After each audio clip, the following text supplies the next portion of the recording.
یہ ہے کہ جس پارٹی کے لوگ انڈیا میں پیغمبر اسلام صلی اللہ علیہ وسلم کے شان اقدس میں گالیاں اور گستاخیاں کرتے ہیں، اس پارٹی کے نمائندے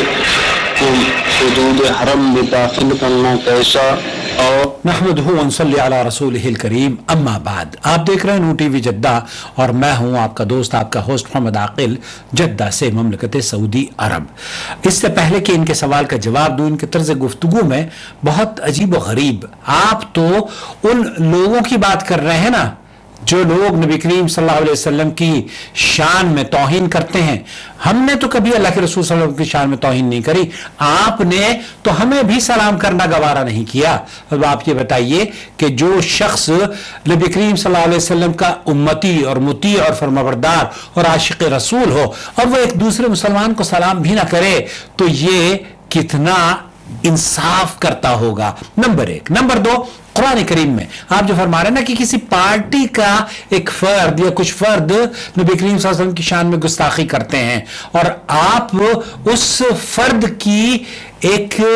گمراہی یا اس فرد کی ایک غلطی یا اس فرد کی جہالت پر مبنی ایک کام کی وجہ سے پوری امت کو یا پوری قوم کو ذمہ دار ٹھہرا دیتے ہیں، یہ ایسا ہرگز ہرگز اسلام کا شیوا نہیں ہے۔ اسلام یہ کہتا ہے، یا ایھا الذین آمنوا، سورہ مائدہ آیت نمبر 8 آپ اپنے گھر میں پڑھ لیجئے گا، یا ایھا الذین آمنوا کونوا قوامین للہ شہداء بالقسط ولا یجرمنکم شنآن قوم علی الا تعدلوا اعدلوا هو اقرب للتقوی واتقوا اللہ ان اللہ خبیر بما تعملون۔ ایمان والو، انصاف کے ساتھ گواہی دیا کرو، گواہی دیتے ہوئے اللہ کے حکم پر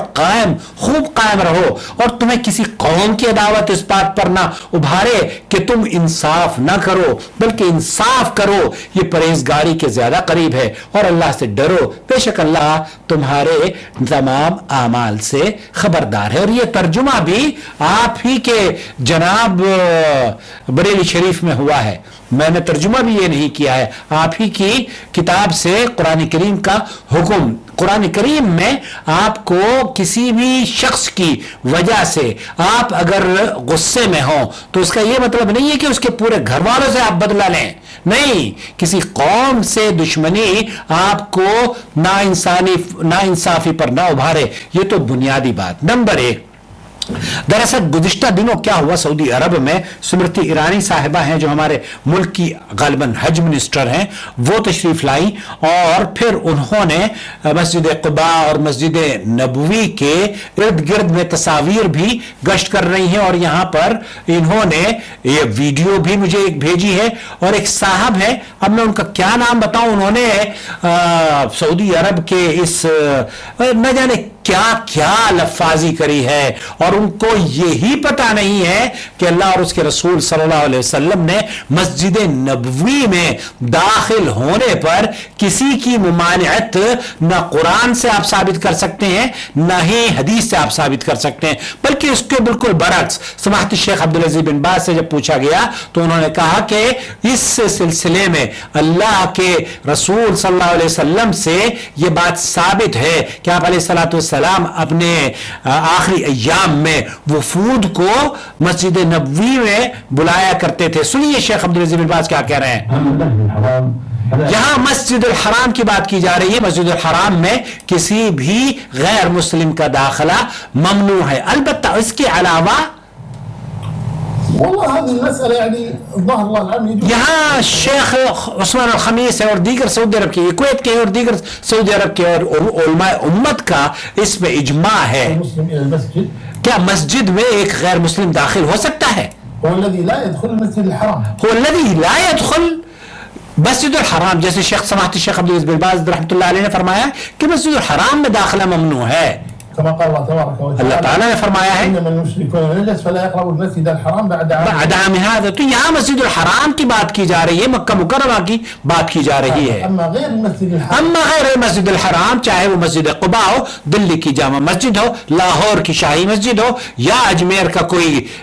اجمیر کی کوئی درگاہ ہو، یا نظام الدین کی کوئی درگاہ ہو، یا کلیر کی کوئی درگاہ ہو، یہاں سب جا سکتے ہیں، لیکن مسجدوں میں داخلے پر آپ نے کس